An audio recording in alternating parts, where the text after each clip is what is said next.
हरे कृष्णा। आइए जानते हैं सूर्यदेव को लाल चंदन और कनेर के फूल अत्यंत प्रिय क्यों हैं।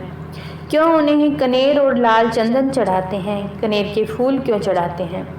हिंदू धर्म की पंचदेव उपासना में सबसे पहला स्थान सूर्य की उपासना का है।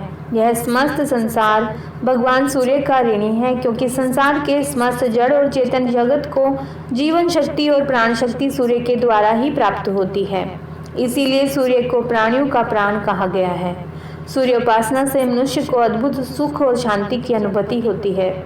भगवान सूर्य की आराधना यदि भक्ति भाव और विभिन्न सामग्रियों से कर ली जाए तो वे इंद्र से भी अधिक वैभव, दीर्घायु, आरोग्य, ऐश्वर्य, धन, मित्र, 8 प्रकार के भोग, विभिन्न प्रकार की उन्नति के लिए क्षेत्र, स्वर्ग और अपवर्ग सब कुछ प्रदान करते हैं।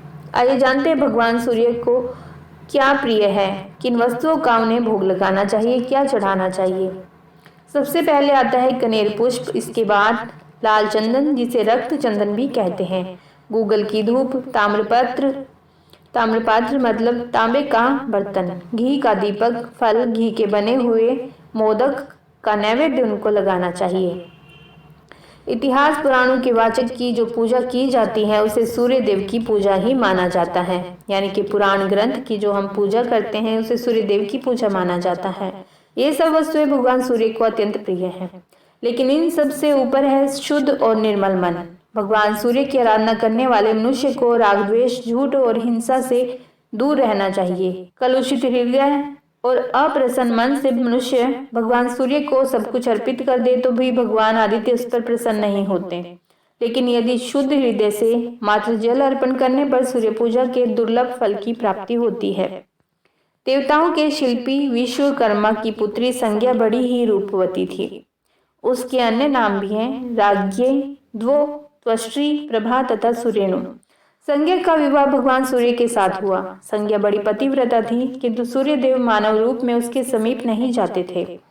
सूर्य के अत्यधिक तेज के कारण संज्ञा की आंखें मूंद जाती थी, जिससे वह सूर्य का सुंदर स्वरूप नहीं देख पाती थी। अतः संज्ञा को अच्छा नहीं लगता था। वह व्याकुल होकर सोचने लगी, मेरा स्वर्ण सरंग और कमनीय शरीर इनके तेज से दग्ध होकर श्याम वर्ण का हो गया है। इनके साथ मेरा निर्वाह होना बहुत कठिन है। तपस्या करने से मुझ में वह शक्ति आ सकती है जिससे मैं उनके सुंदर रूप को अच्छी तरह से देख सकूं। उसी स्थिति में संज्ञा से सूर्य की 3 संतानें वैवस्वत, मनु, यम और यमी हुई।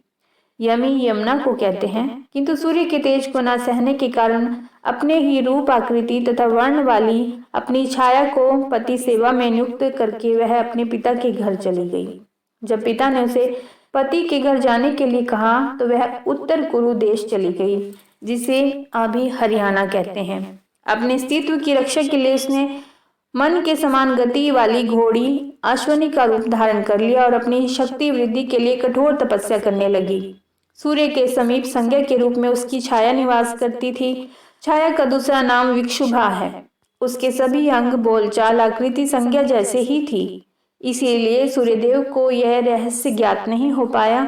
सूर्य ने भी छाया को ही अपनी पत्नी समझा और उससे उन्हें 4 संतानें सावर्णी, मनु, शनि, तप्ती तथा विष्टि जिसे भद्रा कहते हैं वह हुई। छाया अपनी संतानों को अधिक प्यार करती थी और वैवस्वत, मनु, यम तथा यमी का निरंतर तिरस्कार करती रहती थी। पर विधाता का विधान तो देखें। छाया के विषमतापूर्ण व्यवहार का भंडाफोड़ हो गया। कुपित सूर्य छाया के पास पहुंचे और उसके केश पकड़कर पूछा, सच सच बता, तू कौन है। कोई भी माता अपने बच्चों के साथ ऐसा निम्न कोटि का व्यवहार नहीं कर सकती। यह सुनकर भयभीत छाया ने सूर्य के सामने सारा रहस्य प्रकट कर दिया। शीघ्र ही सूर्य संज्ञा को खोजते हुए उसके पिता विश्वकर्मा के घर पहुंचे।